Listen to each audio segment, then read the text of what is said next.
പോകുന്നതിന് മുമ്പ് ഞാൻ ചെയ്തു തീർക്കേണ്ട ഏറ്റവും പ്രധാനപ്പെട്ട കാര്യം എന്തായിരിക്കണമെന്ന് തിരിച്ചറിയാത്തവൻ ജീവിതത്തിൽ രക്ഷപ്പെടില്ല. പണ്ട് നമ്മൾ ആനവാൽ മോതിരം പറഞ്ഞ സിനിമ കണ്ടിട്ടില്ലേ? അല്ലേ, ശ്രീനിവാസനും സുരേഷ് ഗോപി ഒറ്റല്ലേ റിപ്പോർട്ട് മാറിയിട്ട്.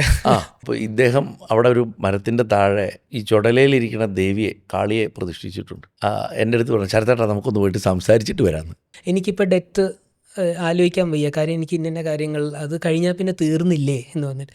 ഏതാണോ ഡെസ്റ്റിനേഷൻ, ആ ഡെസ്റ്റിനേഷനെ നന്നായിട്ട് മനസ്സിൽ കണ്ടുകൊണ്ട് പോകാനാണ് പറഞ്ഞത്. ഫൈനൽ ഡെസ്റ്റിനേഷൻ വാസ്തവത്തിൽ മോക്ഷമാണെന്ന് വിചാരിക്കുക. ഭാരതീയ സങ്കല്പത്തിൽ മോക്ഷമാണ്.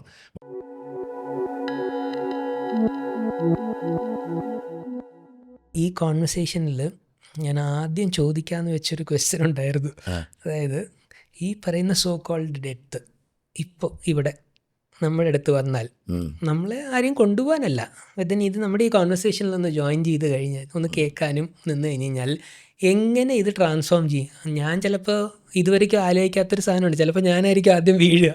പക്ഷേ ശരിക്കും അങ്ങനെ വന്നാൽ ഈ കോൺവെർസേഷൻ എങ്ങനെ മാറും? ഏത് ഇപ്പോൾ ഒരു 3-4 ഒരു പ്ലേസ് ചെയ്തു ശരത്തേട്ടൻ ഇത്രയും നേരം ഒരു 2 ക്വസ്റ്റ്യനിൽ എങ്ങനെയാണ് ഡെത്ത്, എന്തുകൊണ്ടാണ് ആൾക്കാർ ചിന്തിക്കാത്തത് എന്നുള്ളത് പറഞ്ഞു. അപ്പോൾ ഇനി ആ സോ കോൾഡ് ആ ഡെത്ത് വന്നാൽ ഈ കോൺവെർസേഷൻ എങ്ങനെ മാറും? മരണം ഇപ്പോൾ വന്ന അല്ലേ, എനിക്ക് തോന്നുന്നത് നമ്മുടെ കോൺവെർസേഷൻ കൂടുതൽ സത്യസന്ധമാവും, സിൻസിയറാവും. നമ്മൾ അന്യോന്യം ഒരു ഇമേജ് ഉണ്ടാക്കാൻ വേണ്ടി ശ്രമിക്കില്ല. നമ്മുടെ ചിന്തയുടെ രീതി മാറും. നമ്മൾ കൂടുതൽ ഗ്രൗണ്ടഡായിട്ട് ഉള്ള സംഭാഷണം വരും. നാച്ചുറലി അങ്ങനെ ഒരു ഡിസ്കോഴ്സസ് വീടുകളിൽ പോലും വരാത്തത് കൊണ്ടാണ്, അല്ലെങ്കിൽ അങ്ങനത്തെ ഒരു ടോക്കിനെ പ്രോത്സാഹിപ്പിക്കാത്തത് കൊണ്ടാണ് നേരത്തെ അശോക് ചോദിച്ച ചോദ്യത്തിൻ്റെ കണക്ഷനാണ് ശരിക്കിത്. ഇപ്പോൾ ഇങ്ങനെ ഒരു ചോദ്യം ഇവിടെ വരുന്നത് ചോദിക്കാൻ അശോക് മടിക്കുന്നു. ഇപ്പം മരണം ഇവിടെ വന്ന നമ്മുടെ ഈ കോൺവെർസേഷൻ എങ്ങനെയുണ്ടാവും എന്ന് ചോദിക്കൽ. ഇപ്പോൾ വരാനൊന്നുമില്ല, അതെന്നും എവിടെയുണ്ട്, നമ്മുടെ കൂടെയുണ്ട്. നമ്മളതിൻ്റെ തോളത്ത് കേട്ടിട്ടില്ലെങ്കിലും അത് നമ്മുടെ തോളത്ത് കേട്ടിട്ടാണ് നടക്കുന്നത്. ഈ തിരിച്ചറിവുണ്ടായാൽ മതി. അപ്പോൾ നാച്ചുറലി ആ തിരിച്ചറിവുണ്ടാകുമ്പോൾ നമ്മൾ കൂടുതൽ സിൻസിയറായിരിക്കും, കൂടുതൽ ഫോക്കസ്ഡ് ആയിരിക്കും നമ്മുടെ ലൈഫിൽ. അതേപോലെ തന്നെ ഇപ്പം എന്താ പറയുക, നമുക്ക് നമ്മളെന്താ ചിന്തിക്കുക എന്ന് വെച്ച് കഴിഞ്ഞാൽ നമ്മൾ ആക്ച്വലി ആരാ, എന്തിനാ ജീവിക്കണത്, നമ്മൾ എന്തൊക്കെ തെറ്റുകൾ ചെയ്തിട്ടുണ്ട്, നമ്മൾ ആരെയൊക്കെ മുറിപ്പെടുത്തിയിട്ടുണ്ട്, ആരോടൊക്കെയാണ് നമ്മൾ ക്ഷമ ചോദിക്കേണ്ടത്, നമ്മൾ ഇനി നമുക്ക് 100,000 ലക്ഷ്യങ്ങളുണ്ടാവും, അതിൽ എന്തിനെയാണ് നമ്മൾ പ്രയോറിറ്റൈസ് ചെയ്യേണ്ടത്, ഏതിനാണ് മുൻഗണന കൊടുക്കേണ്ടത്. ഇപ്പോൾ പല ആൾക്കാരും എനിക്ക് 100 കാര്യങ്ങൾ ഒന്നിനും ശ്രദ്ധിക്കാൻ പറ്റുന്നില്ല എന്ന്. അവനവൻ്റെ മരണത്തിനെക്കുറിച്ച് ബോധവാനായ മാത്രം മതി തന്നെ വരും ഏതിലാണ് ഏറ്റവും പ്രധാനമായിട്ട് ശ്രദ്ധിക്കേണ്ടത്. പോകുന്നതിന് മുമ്പ് ഞാൻ ചെയ്തു തീർക്കേണ്ട ഏറ്റവും പ്രധാനപ്പെട്ട കാര്യം എന്തായിരിക്കണമെന്ന് തിരിച്ചറിയാത്തവൻ ജീവിതത്തിൽ രക്ഷപ്പെടില്ല. അവൻ സ്കാറ്റേർഡാവും, അവൻ്റെ ജീവിതം ചെതറിയതായിരിക്കും. അവൻ എത്ര കർമ്മ കുശലനോ എത്ര പ്രസിദ്ധനോ എന്തോ ആയിക്കോട്ടെ, ഇത് സംഭവിക്കും. അപ്പം ഡെത്തിൻ്റെ ആ എക്സിസ്റ്റൻസ്, ഡെത്തിൻ്റെ പ്രസൻസ് നമ്മൾ ഫീൽ ചെയ്യുന്ന ഒരു വ്യക്തിയെ സംബന്ധിച്ചിടത്തോളം, അതായത് ഇപ്പോൾ നമ്മൾ പറഞ്ഞു ഇതിപ്പോൾ ഇവിടെ വന്ന് നിന്നാൽ എന്ത് സംഭവിക്കുന്നു വെച്ചാൽ ഇൻറ്റേർണലി നമ്മൾ അവനവനോട് തന്നെ സിൻസിയറാവും. നമ്മളല്ലാത്ത വേറൊന്നായിട്ട് മാറാൻ നമ്മൾ ശ്രമിക്കില്ല. മറ്റുള്ളവൻ്റെ ജീവിതം നമ്മൾ ജീവിക്കാൻ ശ്രമിക്കില്ല. നമ്മുടെ കാലഘട്ടത്തിൻ്റെ ഏറ്റവും വലിയ കോമഡി എന്താണെന്ന് വെച്ചാൽ വേറൊരുത്തൻ്റെ ലൈഫിനെ നമ്മൾ ജീവിക്കാനാണ് നോക്കണം. സിനിമാ താരത്തിനെ പോലെ ജീവിക്കുക, ക്രിക്കറ്റ് പ്ലെയറെ പോലെ ജീവിക്കുക, അപ്പുറത്തുള്ള വീട്ടുകാരനെ പോലെ ഞാൻ ജീവിക്കുക. ആരും അവനവനായിട്ട് ജീവിക്കാൻ ശ്രമിക്കുന്നില്ല. എല്ലാ ഹിപ്പോക്രസികളും എന്ത് ചെയ്യും, മരണം ഇവിടെ വന്ന് നിൽക്കുമ്പോൾ പറയുന്നതൊന്ന് പ്രവർത്തിക്കുന്നതൊന്ന് അല്ലാത്തതൊന്നായിട്ട് അഭിനയിക്കുക, ഇതൊക്കെ അവസാനിക്കും. മരണത്തിൻ്റെ ആ പ്രസൻസ് തന്നെ നമ്മളെ കറക്റ്റ് ട്രാക്കിൽ കൊണ്ടിടും. വാസ്തവത്തിൽ എല്ലാ രൗദ്രമൂർത്തികളും സാധനയിൽ നമ്മളെ ചെയ്യിപ്പിക്കണതാണ്. കാരണം മന്ത്രം തെറ്റിയ പണിവാളെന്ന് നമുക്കറിയാം. മന്ത്രം തെറ്റിയ പണിവാളെന്ന് പറയുമല്ലോ. ഭയാധിഷ്ഠിതമായിട്ടുള്ള എന്താ പറയുക, എന്ത് ഭയാധിഷ്ഠിതം, നമ്മൾ ആ മൂർത്തിയെ ഭയപ്പെടണം കേട്ടോ. എന്തേ ഭയപ്പെടണേ, തട്ടിക്കളയും അല്ലേ, അല്ലെങ്കിൽ മരണതുല്യമായിട്ടുള്ള അനുഭവം ഉണ്ടാക്കും. അപ്പം അതിനെയാണ് ഭയപ്പെടണം. അതുകൊണ്ട് എന്താവും, നമ്മൾ കൂടുതൽ അച്ചടക്കമുള്ളവരാവും, നമ്മൾ കൂടുതൽ തെളിമയുള്ളവരാവും, നമ്മൾ ഫോർഗീവ് ചെയ്യാൻ പഠിക്കും, പവറിനെ റെസ്പോൺസിബിളായിട്ട് ഉപയോഗിക്കാൻ പഠിക്കും അല്ലേ. ഇതൊക്കെ പറഞ്ഞത് ഇവിടുന്ന ആന്തരികമായിട്ടുള്ള സത്യസന്ധത എന്നാ. ഇൻറ്റേർണലായിട്ട് നമ്മൾ സിൻസിയറാവും ശരിക്കും. ഇപ്പം ഞാനിപ്പോൾ ഒരു എന്താ പറയുക, ഏറ്റവും രസമായിട്ടുള്ള കാര്യം എന്താ വെച്ചാൽ പലപ്പോഴും മരണം വരണതിനെ ഇപ്പം ഈ ചോദ്യം വന്നത് തന്നെ കാരണം എന്താ, മരണം ഇപ്പോൾ ഫ്രണ്ടായിരുന്നെങ്കിലോ എല്ലാവർക്കും ഇതെന്താ ഈ ചോദ്യത്തിനൊരു വിഷയം വരുന്നില്ല. ഇതെന്തുകൊണ്ടാണ് ഒരു പ്രധാന ചോദ്യമായത്? കാരണം നമ്മൾ മരണത്തിനെ ശത്രുവായിട്ടാണ് കാണുന്നത്. പേടിയാണ് എല്ലാവരും. മരണം വരുന്നത് കൊണ്ടുപോകാനാണെന്നാണ്, അല്ലാണ്ട് നമ്മുടെ കൂടെ ഇരിക്കാനാണെന്നല്ല. ഇവിടെ വന്നിട്ട് ഇരിക്കുക അങ്ങനെ അതല്ല. പക്ഷെ നമ്മൾ വിളിച്ചുകൊണ്ട് പോവാണ്. എന്നാൽ അദ്ദേഹമാണ് ഞാൻ നേരത്തെ പറഞ്ഞ മാതിരി എല്ലാ കെട്ടുകാഴ്ചകളും സ്ട്രിപ്പ് ഓഫ് ചെയ്യുന്നത്. അപ്പം നമ്മുടെ പേഴ്സ്പെക്റ്റീവ് ശരിക്കും എന്താണ് വേണ്ടത്? ശത്രുവായിട്ട് കാണണോ വേണ്ടത്, അത് വഴികാട്ടിയായിട്ട് കാണണോ വേണ്ടത്? എന്നോ വരണ മരണം പോലും അവിടെ ഇരുന്നിട്ട് നമ്മുടെ കാലചക്രത്തിൻ്റെ ഏതോ ഒരറ്റത്തിരുന്നിട്ട് വാസ്തവത്തിൽ നമ്മളെ വരേണ്ട ട്രാക്ക് കറക്റ്റ് ചെയ്തിരുന്നുണ്ട്. അതുകൊണ്ട് മരണം ഗുരുവാണ്. അതുകൊണ്ടാണ് ശ്രീപരമേശ്വരൻ സകല ഗുരുക്കന്മാരുടെയും ആദ്യത്തെ ഗുരുനാഥനായിട്ട് മാറുന്നത്. സ്വസ്തി ശിവാദി ശ്രീ ഗുരുഭ്യോ നമഃ എന്ന് പറഞ്ഞത് ഭഗവാനെ. ഇപ്പോൾ നേരത്തെ നമ്മൾ നിറത്തിൻ്റെ പറഞ്ഞപ്പോൾ ഞാൻ പറഞ്ഞു, കാലഭൈരവൻ ഭഗവാന്റെ മഹാകാലനും കാലഭൈരവനൊക്കെ കറുത്ത് കൊടുക്കണം. പക്ഷെ ഭഗവാൻ ആ മരണം എന്ന സത്യത്തിൻ്റെ നിറം അദ്ദേഹത്തിൽ ഇരിക്കുന്നത് വെളുത്ത നിറം. ശിവൻ വെളുത്ത് മഞ്ഞ് പോലെ ഇരിക്കണമെന്ന് പറഞ്ഞതുകൊണ്ട് സകലതിനെയും ദഹിപ്പിക്കണം അഗ്നി പോലുള്ള ജട, അതേപോലെ തന്നെ അഗ്നി നിറച്ച കണ്ണുകൾ, അല്ലേ? അങ്ങനെയൊക്കെയല്ലേ നമ്മൾ പറഞ്ഞത്. എല്ലാം ഡിസ്ട്രക്ഷൻ്റെ, അതായത് ഇപ്പോൾ ഉള്ള നമ്മുടെ നോഷൻസ്, ധാരണകൾ, ശരീരം, എന്തിൻ്റെയും തകർച്ച ഒക്കെ death of ideas, death of false ideas, അല്ലേ? ആ മണ്ടനാശയങ്ങൾ, എന്തും മണ്ടൻ എന്നല്ല, നല്ല ആശയങ്ങളെയും ഇല്ലാണ്ടാവുമല്ലോ കുറച്ച് കഴിയുമ്പോൾ. എന്തും അവസാനിക്കും ഒരു ദിവസം. ആ അവസാനം വലിയൊരു റിയാലിറ്റിയാണെന്നും എന്നാൽ അത് കഴിഞ്ഞിട്ട് യു സ്റ്റിൽ റിമെയിൻ എന്നും പറയുന്നതാണ് ഭാരതീയമായിട്ടുള്ള ഫിലോസഫിയുടെ ഗ്രേറ്റ്നെസ് വരുന്നത്, അല്ലേ? അപ്പം മരണം ശരിക്കും ഇവിടെ മുറിയിൽ വന്ന് നിന്ന് കഴിഞ്ഞാൽ ഏറ്റവും വലിയ വഴികാട്ടിയാണ് ഇവിടെ വന്ന് നിൽക്കുന്നത്. ഞാൻ നേരത്തെ പറഞ്ഞതാണ്, ജീവിതം എങ്ങനെ നന്നായി ജീവിക്കണം എന്നാണ് മരണം വന്ന് നമ്മളെ പഠിപ്പിക്കുന്നത്. പണ്ട് നമ്മൾ ആനവാൽമോദനം പറഞ്ഞ സിനിമ കണ്ടിട്ടില്ലേ, അല്ലേ? ശ്രീനിവാസനും സുരേഷ് ഗോപി ഒറ്റല്ലേ റിപ്പോർട്ട് മാറിയിട്ട്, ബ്ലഡ് റിപ്പോർട്ട്, രാജൻ പി ദേവിൻ്റെ റിപ്പോർട്ട് മാറി വന്നിട്ട് ശ്രീനിവാസൻ സൂപ്പർ ഹീറോ ആയിട്ട് മാറും. മരണം മുന്നിൽ വരണമെന്ന് കാണുമ്പോൾ നമ്മൾ പറയില്ലേ, ചുമ്മാ ഡയലോഗാണ്, എനിക്ക് നോക്കാനൊന്നുമില്ല, മേലെ ആകാശം താഴെ ഭൂമി. ഞാൻ അത് അങ്ങനെ പറഞ്ഞത് എന്താ വെച്ചാൽ ഞാൻ മരിക്കാൻ എപ്പോഴാണെങ്കിൽ റെഡിയാണ്, അതുകൊണ്ട് എന്നെ പേടിപ്പിക്കണ്ട. ഒരു മനുഷ്യനെ ഏറ്റവും പറഞ്ഞ് പേടിപ്പിക്കാവുന്ന എന്താ? മരണം എന്ന് പറഞ്ഞിട്ടാണ്. അപ്പോൾ മരണം ഇവിടെ വന്ന് നിൽക്കുകയാണെങ്കിൽ നമുക്ക് ശരിക്കും പറഞ്ഞാൽ നമ്മുടെ ഡയലോഗ് സത്യസന്ധവും. ഞാൻ അശോകിനെ ഇമ്പ്രസ് ചെയ്യാൻ നോക്കില്ല, അശോക് എന്നെ ഇമ്പ്രസ് ചെയ്യാൻ നോക്കില്ല. ഞാൻ അല്ലാത്ത ആരോ ആണെന്ന് അഭിനയിക്കാൻ ഞാൻ നോക്കില്ല, ശ്രമിക്കില്ല. അശോകും അശോക് അല്ലാത്ത ആരോ ആണെന്ന് നോക്കില്ല. രണ്ട് ശത്രുക്കൾ ഒരേ സമയം മരണമുഖത്തെത്തുമ്പോൾ അവർ രണ്ടുപേരും ഏറ്റവും വലിയ കൂട്ടുകാരായിരിക്കും. മരണത്തിൽ നിന്ന് രക്ഷപ്പെടാനൊന്നുമല്ല, മരണം അനിവാര്യമാണെന്ന് വരുമ്പോൾ അവർ ഫിലോസഫിക്കലാവും. അവരുടെ ആക്ച്വൽ എല്ലാ വൈരാഗ്യങ്ങളും അവിടെ അവസാനിക്കുകയാണ്, അല്ലേ?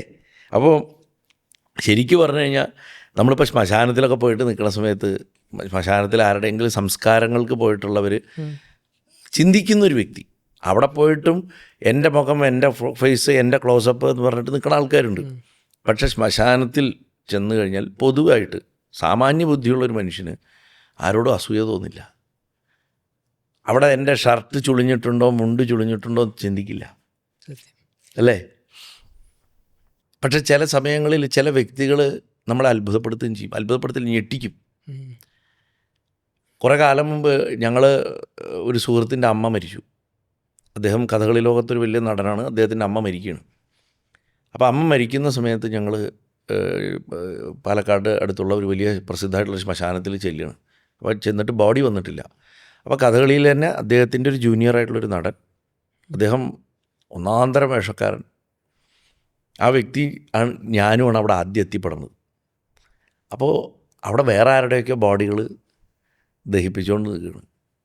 അപ്പോൾ ഇദ്ദേഹം അവിടെ ഒരു മരത്തിൻ്റെ താഴെ ഈ ചുടലയിലിരിക്കുന്ന ദേവിയെ, കാളിയെ പ്രതിഷ്ഠിച്ചിട്ടുണ്ട്. എൻ്റെ അടുത്ത് പറഞ്ഞു, ശരത്തേട്ടാ നമുക്കൊന്ന് പോയിട്ട് സംസാരിച്ചിട്ട് വരാമെന്ന് ഇദ്ദേഹം പറയുക എൻ്റെ അടുത്ത്. ഈ ജൂനിയറായിട്ടുള്ള കഥകളി നടൻ പറഞ്ഞ എൻ്റെ ഏകദേശം പ്രായമാണ് അദ്ദേഹത്തിന്. അങ്ങനെ അവിടെ പോണു. ഞങ്ങളവിടെ ചെന്നിട്ട് എല്ലാവരും ഭയക്കുന്ന ദേവിയുടെ അടുത്ത് വളരെ എന്താ പറയുക ഫ്രണ്ട്ലി ആയിട്ട് ഒരു 1-2 കാര്യങ്ങളൊക്കെ പുള്ളി അവിടെ വന്നിട്ട് വളരെ കാര്യമായിട്ട് നോക്കുക, ഇരിക്കണതൊക്കെ കറക്റ്റല്ലേ നോക്കുക, അപ്പുറത്ത് ശ്രദ്ധകൾ കത്തുന്നു, ഇതൊക്കെ ചെയ്യുന്നു. പക്ഷേ ഇതേ വ്യക്തി ആത്മഹത്യ ചെയ്ത് അയാളുടെ ബോഡി ആംബുലൻസിൽ നിന്ന് ഇറക്കുമ്പോൾ തലഭാഗം പിടിച്ച് ഇറക്കേണ്ട അവസ്ഥ എനിക്കുണ്ടായി ഈ കഴിഞ്ഞ 1.5 മാസം മുമ്പ്. അപ്പം മരണത്തിനെ നമ്മൾ ശരിക്കും റിയലൈസ് ചെയ്തിട്ടാണോ പലപ്പോഴും മരണത്തിനെ ലാഘവമായിട്ട് പറയണതെന്ന് നമുക്കറിയുന്നില്ല.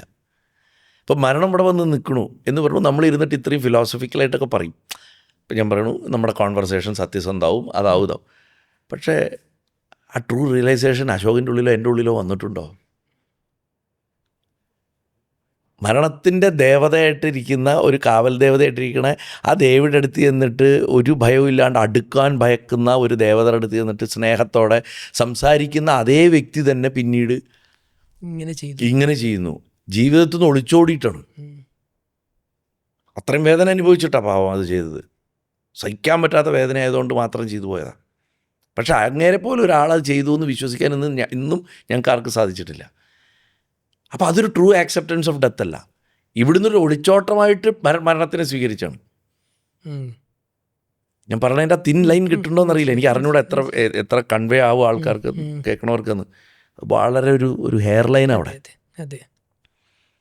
ആക്സെപ്റ്റൻസ് ഉണ്ടായിട്ട് മരണം കൂടെ നടന്ന് ആ കാലത്തിനനുസരിച്ചിട്ട് എപ്പോൾ വിളിച്ചാലും കടന്നു പോകുന്ന അവസ്ഥ വരുമ്പോഴേ അതിൻ്റെ പൂർണ്ണത വരുള്ളൂ.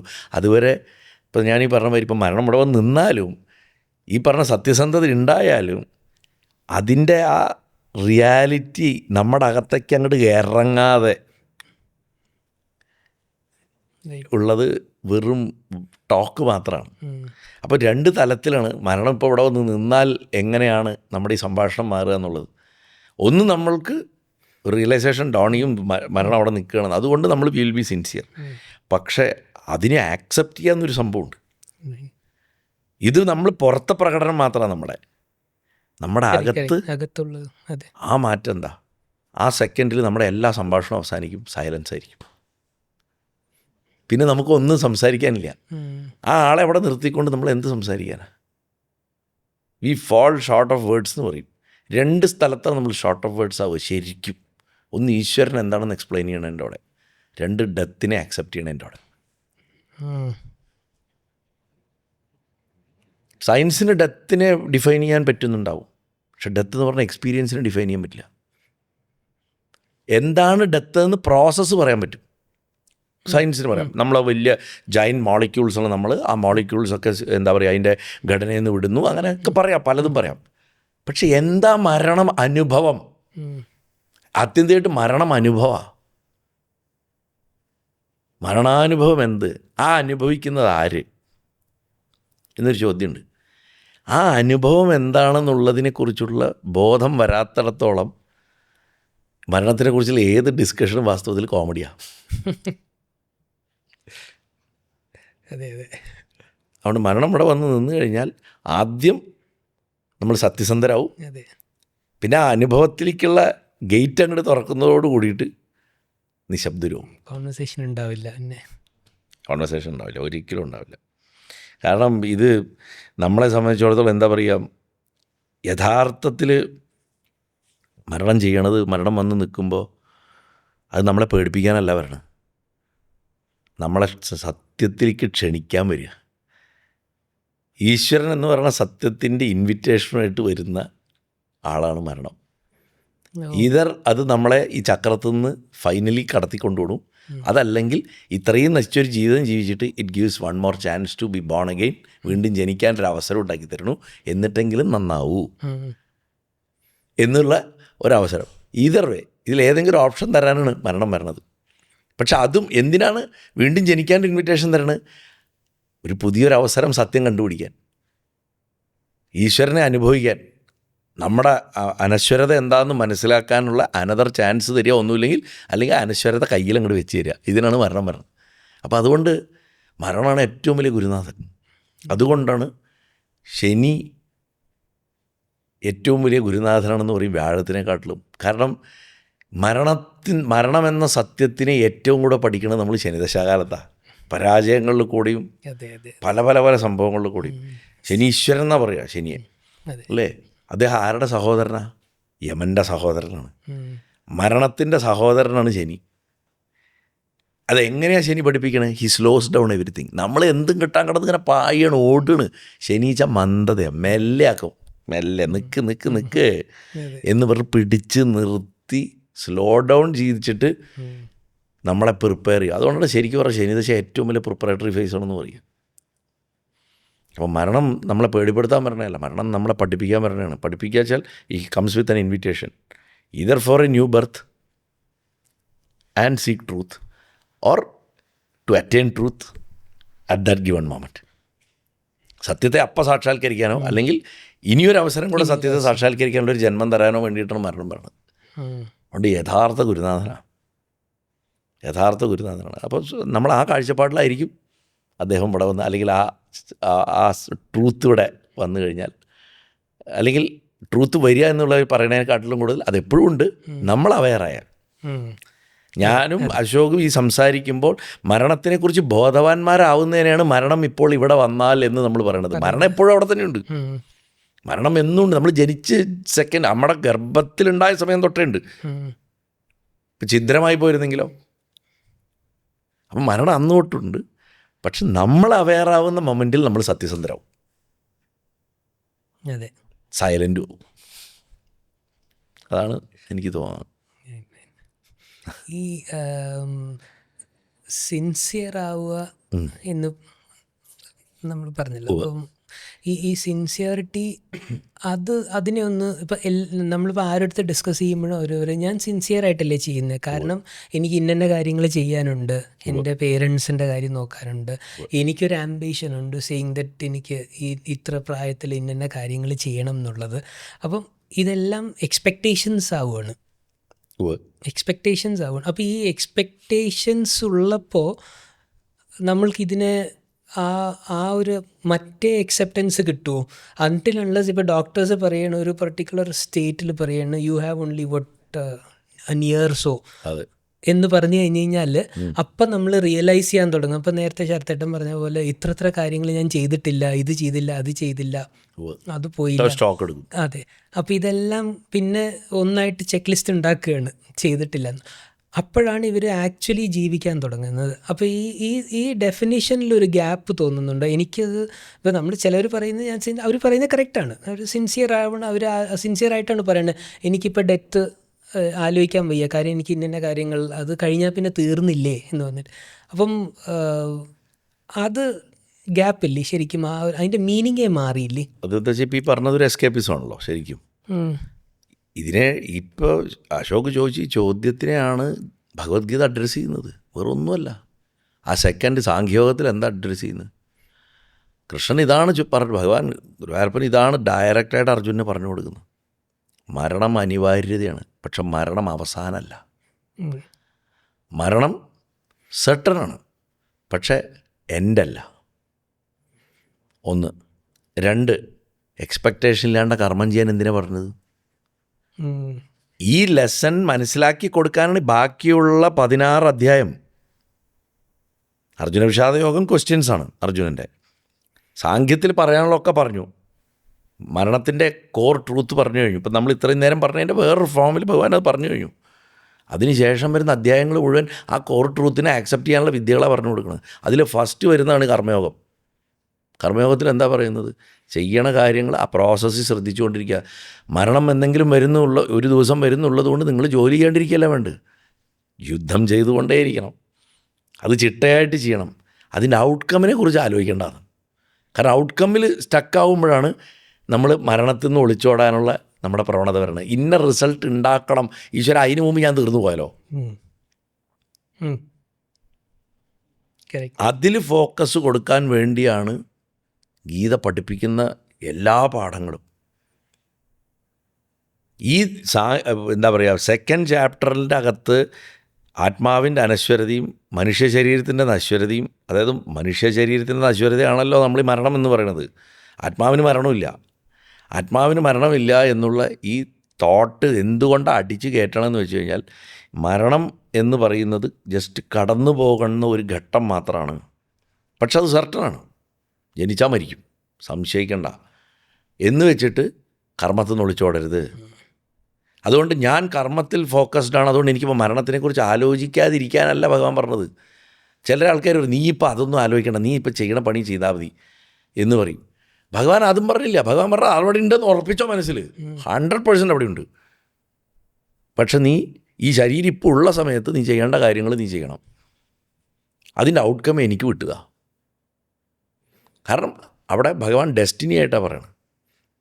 അതുകൊണ്ട് എന്തുണ്ടാവുമെന്ന് വെച്ചാൽ ഇമോഷണൽ ഭാരം കുറയും ചെയ്യണതിൽ. Will be lighter, will be more focused.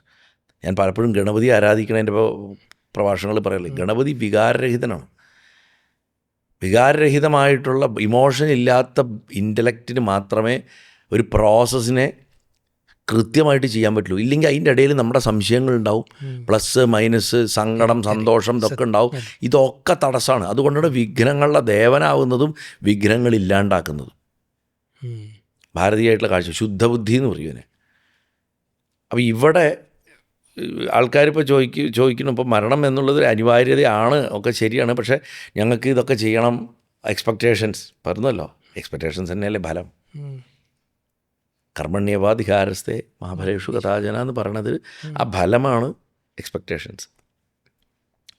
അതൊന്ന് മാറ്റി പിടിക്കാനാണ് പറയണത് ഭഗവാൻ. അതിൽ കുടുങ്ങിക്കഴിഞ്ഞാൽ നീ റിഗ്രറ്റുകളിലേ പോവുള്ളൂ. ഇനി അതിൽ കുടുങ്ങിക്കഴിഞ്ഞിട്ട് നീ ജയിച്ചു കഴിഞ്ഞാൽ അതിൻ്റെ വിജയങ്ങളിലേ പോവുള്ളൂ. അത് വീണ്ടും ആവർത്തിക്കാനായിരിക്കും പിന്നെ മനസ്സിൻ്റെ ആഗ്രഹം.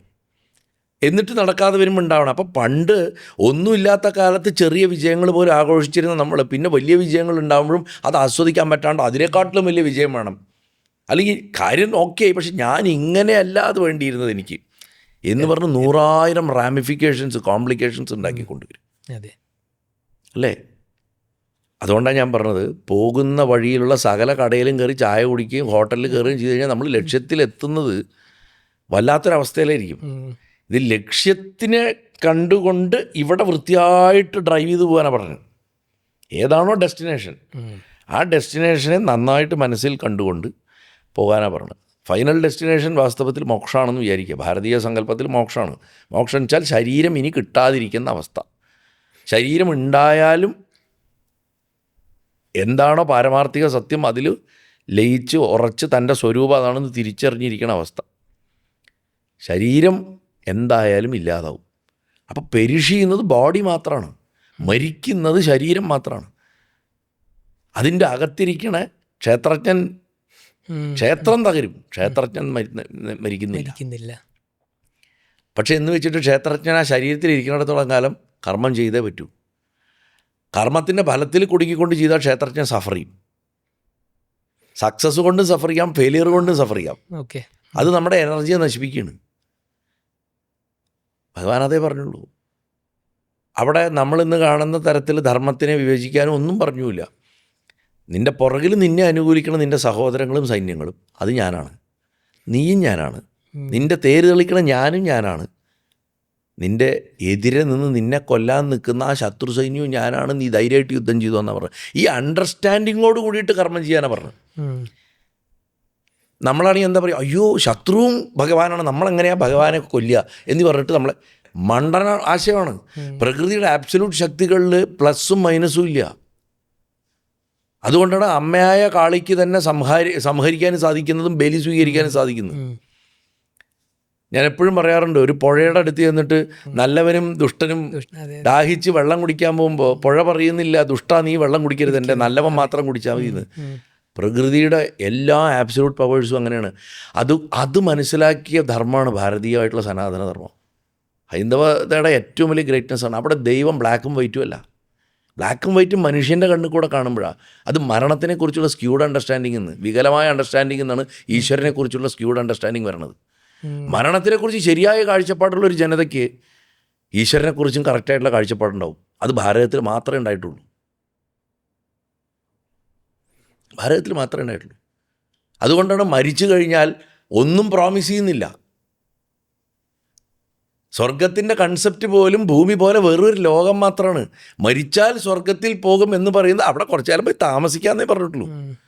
ഫൈനൽ ഡെസ്റ്റിനേഷനല്ല. അവിടെ എന്നെന്നും വിരാജിക്കാം, രമിക്കാം, മദ്യപിക്കാം എന്നൊന്നും പറഞ്ഞിട്ടില്ല. അവിടുത്തെ കഴിഞ്ഞാൽ വീണ്ടും സൈക്കിളിലേക്ക് തിരിച്ചു വരണം. പക്ഷെ നമ്മൾ അവിടെ വരെ പറഞ്ഞ് നിർത്തും. മനസ്സിലായില്ലേ? അപ്പോൾ ഇതിൻ്റെ കോറിൽ കിടക്കുന്ന വിഷയം അത് ഈ അണ്ടർസ്റ്റാൻഡിങ്ങിലാണ് കിടക്കുന്നത്. അങ്ങനെ അണ്ടർസ്റ്റാൻഡിങ് വന്നു കഴിഞ്ഞാൽ അതൊരിക്കലും നമുക്ക് വികലമായിട്ട് വരില്ല. ഫലം ഇച്ഛിച്ചിട്ട് ചെയ്തു കഴിഞ്ഞാൽ നമുക്ക് ഇന്ന മാതിരി വേണം. ഇപ്പോൾ ഈവൻ ഞാൻ പറയണം, നന്നായിട്ട് മരിക്കുക എന്ന് പറഞ്ഞാൽ എന്താ അതിൻ്റെ ഡെഫിനിഷൻ? നന്നായിട്ട് മരിക്കുക, ഞാൻ എല്ലാം സെറ്റിലാക്കി വീട്ടുകാരെയൊക്കെ നോക്കി, നമ്മൾ അതാണ് ഇമ്മീഡിയറ്റ്ലി എടുക്കുക. ഒരുമാതിരിപ്പെട്ട എല്ലാവരും അതാണ് എടുക്കുക. ഇനിയിപ്പോൾ എനിക്ക് പോയാലും കുഴപ്പമില്ല എന്ന് പറയും. ഇതൊന്നും ആയിട്ടില്ലെങ്കിലും ഇതാ വിളിച്ചാൽ ഞാൻ പോകാൻ റെഡിയാണെന്ന് പറഞ്ഞിട്ട് അപ്പോഴും ആ ലക്ഷ്യങ്ങൾക്ക് കർമ്മം ചെയ്തുകൊണ്ടേയിരിക്കുക ഉത്സാഹത്തോടെ. ലക്ഷ്യം എത്തിയിട്ടൊന്നുമില്ല. എനിക്ക് ചെയ്യാവുന്നതിൻ്റെ മാക്സിമം ഞാൻ കണ്ണടക്കണതിന് മുമ്പ് ഞാൻ ചെയ്യും എന്ന് പറഞ്ഞിട്ട് ചെയ്തുകൊണ്ടിരിക്കുന്നവനാണ് ശരിക്കും മരണത്തിനെ അതിജീവിക്കണവൻ. അവനാണ് മാർക്കണ്ഡേയൻ. മാർക്കണ്ഡേയൻ മരണത്തെ ഇല്ലാണ്ടാക്കിയവനല്ല, മരണത്തെ അതിജീവിച്ചവനാണ്. വ്യത്യാസമുണ്ട്. ഞാൻ മൃത്യുഞ്ജയ മഹാത്മ്യം പറയുമ്പോൾ പറഞ്ഞിട്ടുണ്ട്, അദ്ദേഹത്തിന് ഒരു ദിവസം മരിക്കണം. കൽപ്പങ്ങളുടെ അവസാനത്തിൽ മാർക്കണ്ഡേയനും ഈ ശരീരം പോവും. ഈ ചിരഞ്ജീവികളാണെന്ന് പറഞ്ഞാൽ അവരുമൊക്കെ ശരീരം, ഹനുമാൻ സ്വാമിക്ക് ഒരു ദിവസം ഇപ്പോഴുള്ള ശരീരം പോകണം, അശ്വത്ഥാമാവിന് ഇപ്പോഴുള്ളൊരു ശരീരം പോകണം, മഹാബലിക്ക് ഇപ്പോഴുള്ളൊരു ശരീരം പോകണം. അതുകൊണ്ട് ശരീരനാശമാകുന്ന ഡെത്ത് പ്രപഞ്ചത്തിൽ ഇല്ലാത്ത ആരുമില്ല. ബ്രഹ്മാവിനും വിഷ്ണുവിൻ്റെ ശരീരത്തിനും ശിവൻ്റെ ശരീരത്തിന് പോലും ആ പറയുന്ന ഡെത്തുണ്ട് എന്ന് നമ്മുടെ ഫിലോസഫേഴ്സ്, ആചാര്യന്മാർ എന്തുകൊണ്ടാണ് പല ഗ്രന്ഥങ്ങളിൽ എഴുതി വെച്ചത്? അത് അവരെ കുറച്ച് കാണലില്ല, അവരും അവരുടെ യഥാർത്ഥ സ്വരൂപത്തിലേക്ക്, മോക്ഷസ്വരൂപത്തിലേക്ക് ചെല്ലും എന്നാണ് പറയണത്.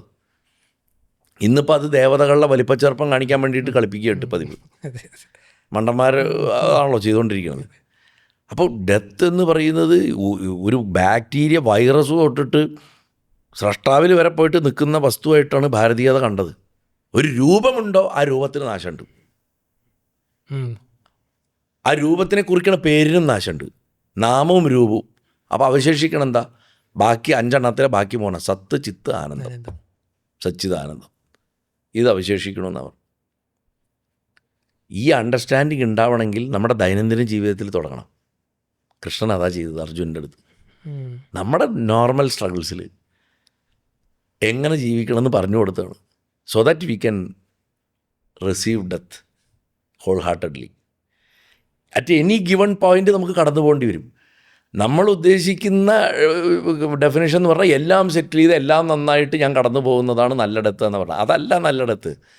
ഏത് സമയത്ത് വിളിച്ചാലും സന്തോഷത്തോടെ പോവുക. അതുവരെയും മരണം വരണത് കാത്തു ഇരിക്കാണ്ടിരിക്കുക.